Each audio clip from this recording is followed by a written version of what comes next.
Time for a power tool review. Hi everybody, it's Mark from the Family Woodworker Channel.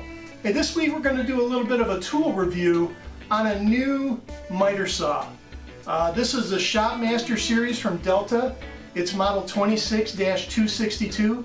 Not that that means anything to you, but it's a lower cost entry-level chop saw or miter saw, and we're going to get into a little bit of a review this week, so stick with us.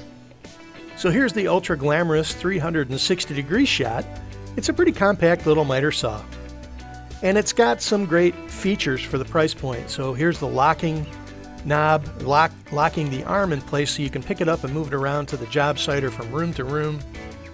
It also has a laser line which will display on the cutting surface.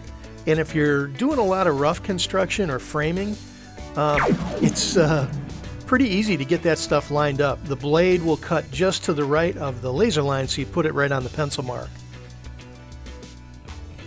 There's also a safety switch here, which I like because I keep my saw bolted down and plugged in on my bench top. So if you've got small kids or grandkids running around, it's tough to engage the saw blade. There's also a little spot in the back to hold the Allen wrench for tightening and loosening some of the saw features, and you'll never lose that guy.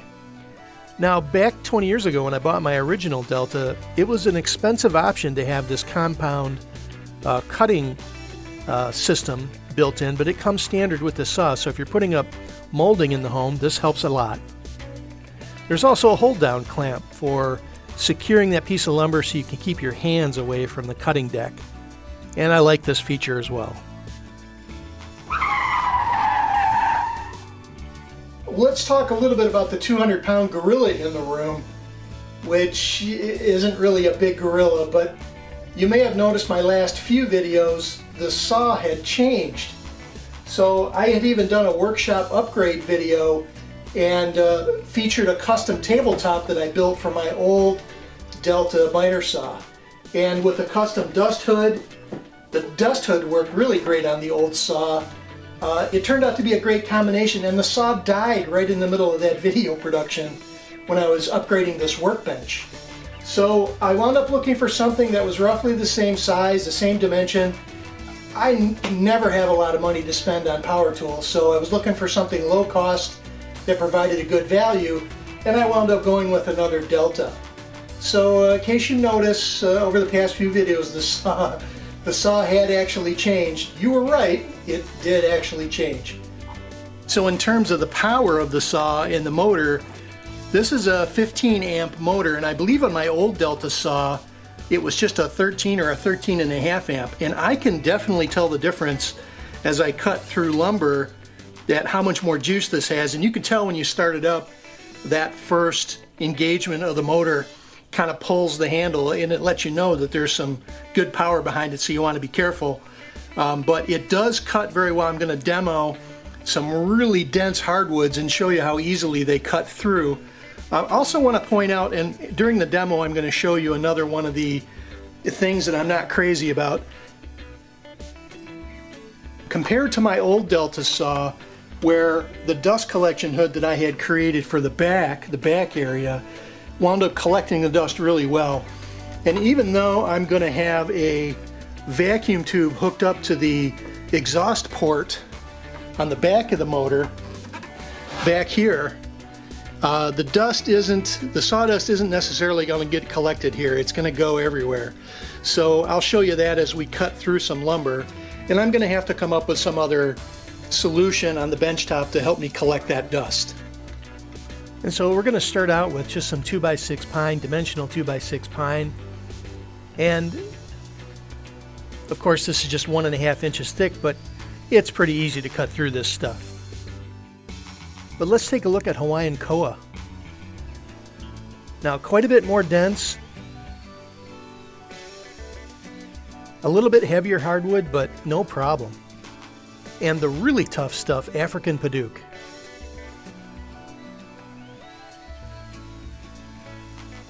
This is way up there on the Janka hardness index, a tough hardwood.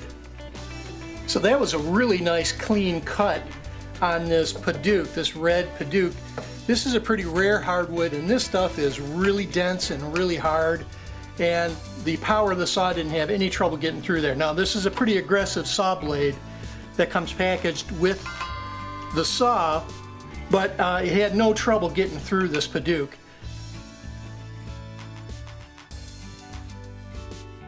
And the quick analysis is that it cuts great, kind of leaves a mess.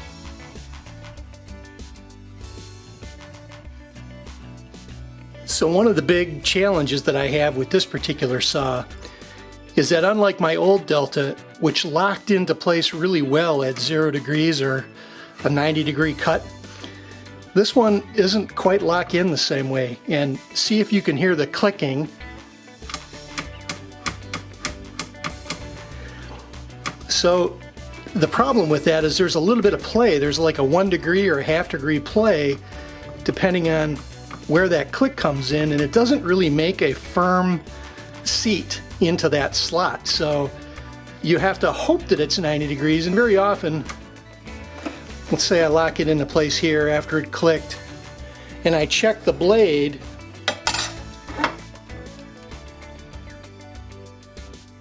you know, it's actually off by about a ½ degree. And so you can't really trust the 0 degree measure. You almost have to play with it so that you know